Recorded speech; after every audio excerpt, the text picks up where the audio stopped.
नमस्कार मित्रों, आज हम लोग साधारण ब्याज में अगला टाइप देखेंगे। इस तरीके से क्वेश्चन अक्सर परीक्षा में पूछा जाता है, तो इसको हम देखते हैं। यदि किसी धनराशि को R1% तथा R2% वार्षिक साधारण ब्याज की दर से दो भागों में उधार दिया जाता है तथा कुल धनराशि पर ब्याज की दर R% हो, तब हम इनमें P1 या P2 पूछा जाता है। तो हम देखो क्या है, यहाँ पर P जो दे रखा है वो P1 है, वो R1% की दर से दे रखा है, और P2 है वो R2% की दर से। तो इसमें जो हम P1 P2 की गणना कैसे करते हैं वो हम इसमें सीखेंगे। देखो, पहला भाग P1 है और दूसरा भाग P2 है। पहले भाग को R1% की दर पर और दूसरे भाग को R2% की दर से दिया जाता है। अब कुल ब्याज जो मिलता है उसकी जो दर निकलती है, वार्षिक दर निकलती है, वो R% है। तब हम P1 या P2 का अनुपात इससे हम ज्ञात कर सकते हैं। देखो कैसे करेंगे, जो R1 और R में जो बड़ा होगा उसका हम डिफरेंस करें, R1 डिफरेंस R। तो इसमें जो बड़ा होगा उसमें से घटा के हम इधर रखेंगे। ऐसे इसमें भी R माइनस R2% है, इसका भी डिफरेंस दे रखा है, तो R डिफरेंस R2। तो इसमें जो बड़ा होगा उसको हम घटा लेंगे। फिर ये जो आएगा, ये मान जो आएगा और ये जो मान आएगा वो P1 और P2 का अनुपात प्राप्त हो गया हमें। तो P1 अपॉन P2 बराबर R डिफरेंस R2, ये देखो रखा हुआ है। ऐसे P2 R1 डिफरेंस R दे रखा है। अब हमें दो राशियों का अनुपात पता हो और उनका योग पता हो P1 प्लस P2, तब हम इनको अनुपातिक योग करके P1 व P2 का मान ज्ञात कर सकते हैं। तो इस पर आधारित हम प्रश्न देखते हैं।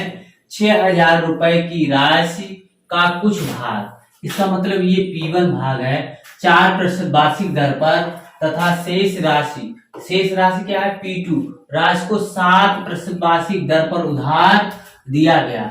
यदि 3 वर्षों के बाद, अर्थात P1 को भी 3 वर्षों के लिए दिया गया था और P2 को भी 3 वर्षों के बाद दिया गया था, तो हमें कुल ब्याज कितना मिला, 900 रुपया प्राप्त होता है। तो 4% की दर पर कितना धन उधार दिया गया था, ये इसमें हमें पूछा गया था। अब देखो इसमें क्या है, अब हमें R1 देखो,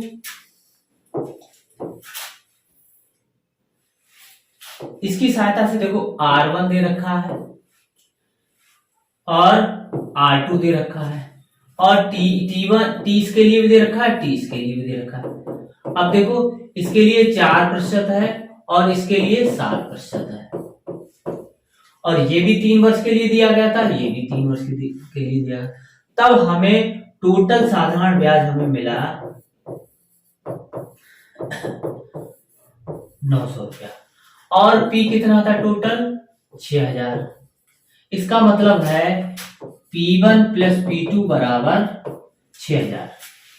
अब देखो हमें क्या है, अब पूरे धन, इस धन की हमें कुल ब्याज दर निकालनी, कुल धन पर ब्याज दर निकालनी। तो हम कैसे निकालेंगे, देखो, तो साधारण ब्याज बराबर होता है मूलधन गुणे दर और गुणे समय बटे 100। अब कुल धन पर हमें ब्याज की दर हमें इस पर निकालनी है। ये मानो 3 वर्ष के लिए दिया गया था, तब हम कितनी हमें प्राप्त होगी, तो ये हमें 900 और 6,000 और दर हमें निकालनी है, और समय 3 वर्ष था बटे 100। अब देखो 1 2 इससे करेंगे, ये वाली इससे करेंगे। अब इनका गुणा कर लिया, 18 छतियां 18, 18 पंचे 90। तो जो दर हमें प्राप्त हुई है R बराबर हमें प्राप्त हुई है 5%।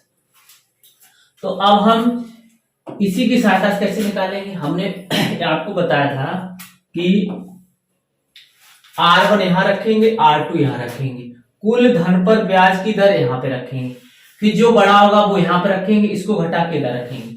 ये P1 और ये P2 का अनुपात हमें प्राप्त हो गया। तो जब हम इस तरीके से रखेंगे तब हमें P1 P2 का मान हमें अनुपात प्राप्त हो जाएगा। तो कैसे, देखो R1 का मान कितना था, यहाँ R1 का मान 4% और ये 7%, तो 4% यहाँ पे रखेंगे 4% और 7%, और कुल ब्याज की दर कितनी आई 5%। अब हम इसमें से ऐसे इधर घटाएंगे, तो 5 में से 4 घटा दो या 4 डिफरेंस 5 करोगे तो कितना आएगा 1 डिफरेंस। ऐसे 5 7 करोगे डिफरेंस इनका तो कितना आएगा 7 डिफरेंस 5, तो ये हमें प्राप्त हो गया 2 और ये प्राप्त हो गया हमें 1। तो इसका मतलब ये हो गया P1 बटे P2 बराबर 2/1। अब हमें पता है ये अनुपात पता है, हमें क्या पता है P बराबर हमें पता है P1 प्लस P2 है। इसका मान कितना है P1 प्लस P2 का मान है 6000। अगर हमें दो राशियों का योग पता है और उनका अनुपात पता है तो अनुपातिक योग से हम इसको हल कर सकते हैं। तो हम इसको कैसे हल करेंगे, तो अनुपातिक योग करेंगे, आनुपातिक योग, तो 2 प्लस 1 बराबर 3। हमें मान निकालना है P1 का, इसमें पूछा क्या गया है P1 का मान पूछा गया है। तो तो 4%, तो 4% वाला तो यही है, तो ये P1 पहला, तो इसको हम ज्ञात करेंगे। तो 4% पर कौन सा धन दिया गया था देखो, तो P1 बराबर, तो P1 का अनुपात कितना है 2 है, तो 2 कितने में है 3 में, और कुल धन कितना है 6000, तो यहाँ 6000 रखेंगे। इसको हम ऐसे काट देंगे तो 3 दूनी 6, तो ये 2000 आ गया, तो बराबर ये 4000 आ गया। तो हमने जो 4% पर जो धनराशि दी थी वो 4000 थी, और P2 पर जो अगर पूछी जाती तो वो कितनी होती, 6000 में से 4000 हम घटा देते तो हमें कितना प्राप्त होता 2000। तो 4% पर 4000 और 7% पर 2000 धनराशि दी गई थी, और आंसर में हम कितना टिक करेंगे 4000। अगला प्रश्न देखते हैं। एक व्यक्ति ने 7000 रुपए में से कुछ धन 6% वार्षिक दर पर तथा शेष 4%, ये P1 है और ये P2 है, 4% दर पर उधार दिया है। यदि 5 वर्ष बाद कुल ब्याज 1600 रुपया मिला हो तो 6% पर, इसमें भी P1 ही पूछा गया है, तो 6% की दर पर उसने कितना रुपया उधार लिया या दिया था। तो अब देखो हमें क्या है, कुल धन पर पहले निकालना है, कुल धन पर साधारण ब्याज की दर क्या होगी। तो देखो यहाँ P बराबर है 7000 और R निकालनी है, T बराबर कितना है 5 वर्ष इतना, और साधारण ब्याज कितना है, SI बराबर है 1600। तो अब देखो, तो अब हमें पता है सूत्र से SI बराबर होता है, SI बराबर PRT बटे 100।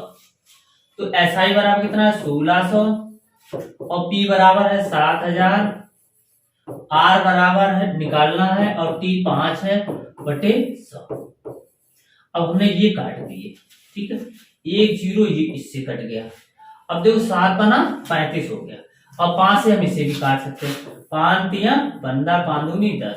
तो R बराबर यहाँ आएगा, वो आएगा 32/7, 32/7। तो इसका मतलब है कुल धन पर ब्याज की साधारण ब्याज की दर कितनी थी 32/7%। अब इसकी सहायता से हम दोनों धनों का अनुपात निकालेंगे। तो देखो, तो अब क्या क्या है पहले ये देख लेते हैं। देखो पहला है 6% और 4%, तो देखो 6% और 4%, यहां आया 32/7, ये R1 ये R2 ये R। अब देखो यहाँ 7 है, इसको हम क्या करेंगे, सब में 7 का गुणा कर लो, भिन्न हम यहां से खत्म कर लेंगे 7। तो अब कितना हो जाएगा, अब नई फॉर्म हो जाएगा 6 7 42 और 7 4 28 और ये कट गया 32। अब हम इधर घटाएंगे इधर, तो 42 में से 32 घटा दिया तो यहाँ बचा 10। ऐसे 32 में से 28 घटाया तो यहाँ कितना बचा 4, और 2 दूनी 4 और 2 पंचे 10। तो अब हमें पता चल गया ये P1 है और उधर वाला P2 है, तो 2/5। अब हमें एक और चीज पता है, तो P1 प्लस P2 कितना था यहाँ 7000।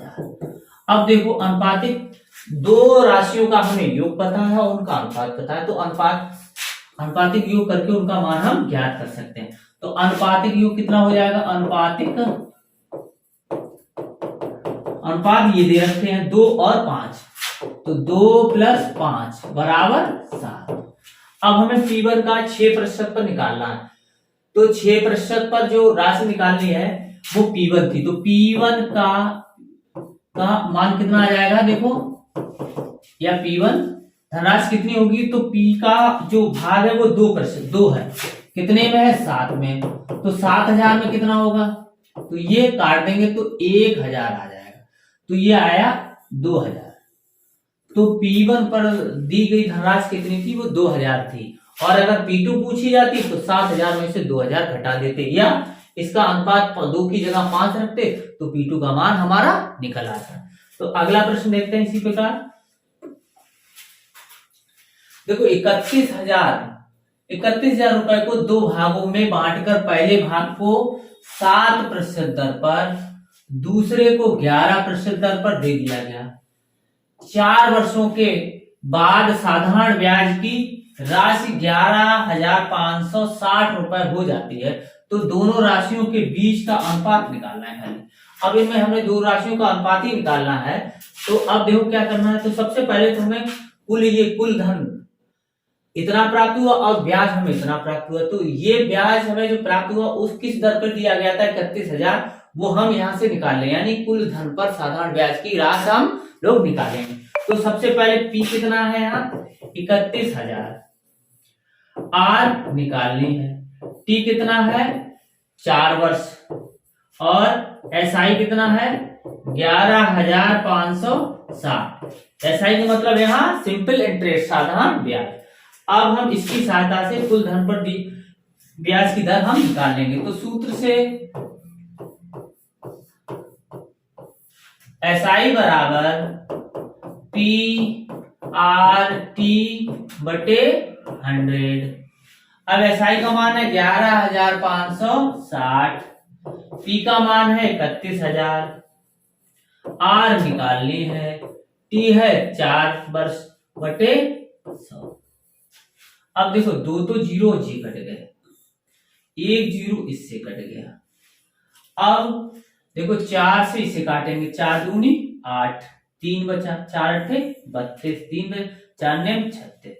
अब देखो R बराबर जो आया है 289/31 आया है। अब ये से 9 9 नहीं कटेगा, ठीक है। तो अब हम क्या करेंगे कि ये रखेंगे उसमें, देखो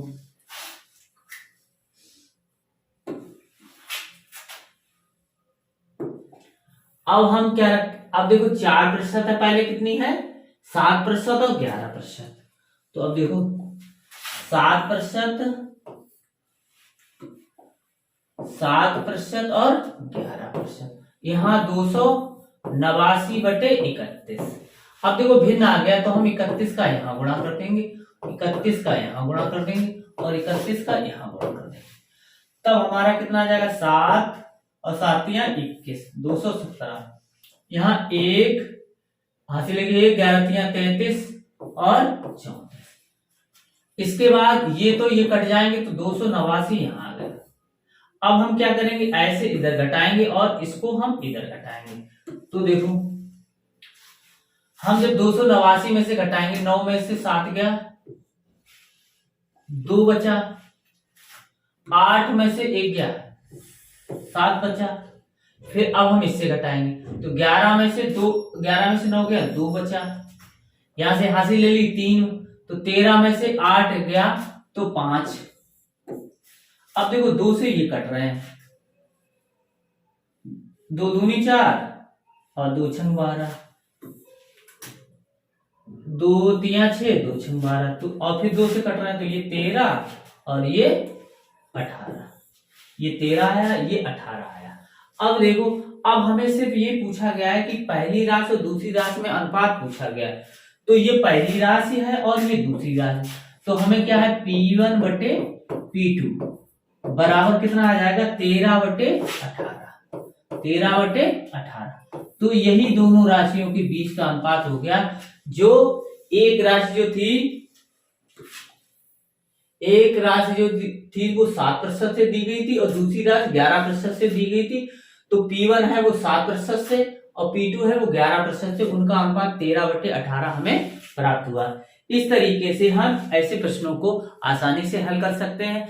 इस तरीके से अक्सर परीक्षा में प्रश्न आता है, इसको हम लोग बहुत अच्छे तरीके से हल करेंगे, प्रैक्टिस करेंगे, जिससे कि ऐसे सवाल गलत ना